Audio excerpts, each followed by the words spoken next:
Décembre, Journée internationale des droits de l'homme. À ce jour, nous soulignons qu'il existe en fait les droits de l'homme codifiés dans les traités et ne s'appliquent qu'aux États qui ont ratifié ces traités. Alors c'est quoi la ratification d'un traité?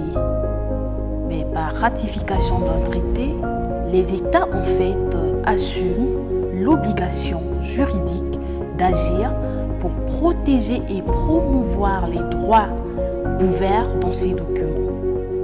Chaque État membre des Nations Unies a ratifié au moins un traité relatif aux droits de l'homme. Rappelons également que la ratification d'un traité est le processus par lequel le gouvernement ou l'assemblée législative d'un pays adopte ou cautionne officiellement un traité international et partant accepte d'y être juridiquement lié.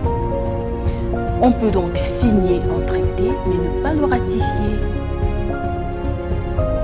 Donc soulignons également qu'un État honore ses obligations en matière de droits de l'homme par l'intermédiaire des actions d'acteurs comme les parlementaires, les juges, la police, les forces armées, les ministères et bien évidemment d'autres autorités locales.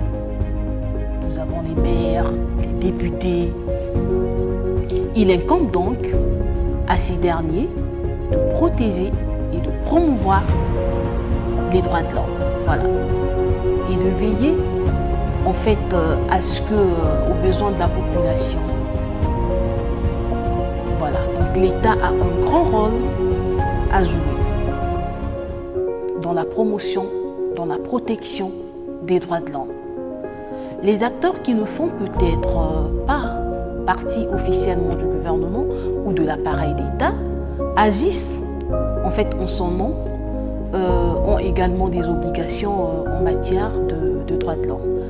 Mais en un mot, la promotion, la protection des droits de l'homme, c'est une affaire de tous. C'est vrai que la responsabilité première, c'est d'abord l'État. Alors, la satisfaction des besoins fondamentaux.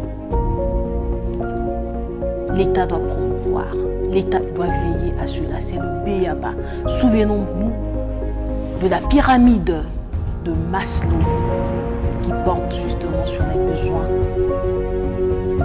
fondamentaux. La satisfaction des besoins fondamentaux. Donc, dans des cas exceptionnels, on peut ajouter un État qui a ratifié un traité sur les droits de l'homme peut, dans les périodes d'urgence publique qui menacent la vie de la nation et avec des conditions, on va dire, très strictes, décider de suspendre provisoirement certains droits de l'homme. L'état d'urgence, par exemple. Mais l'état d'urgence doit être officiellement déclaré et le public doit en être informé.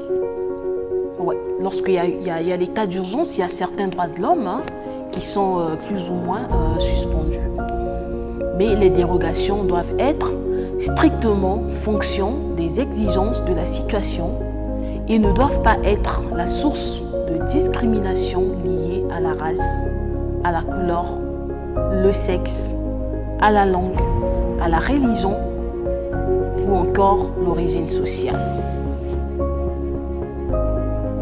Donc voilà, nous allons peut-être terminer cette note sur une définition du mot dédommagement, un terme qui revient souvent lorsqu'on parle de droits de l'homme. Donc c'est quoi en fait le dédommagement? Dédommagement, c'est tout simplement un terme qui fait référence aux réparations ou recours juridiques pour rendre justice ou apporter des indemnisations aux victimes d'une violation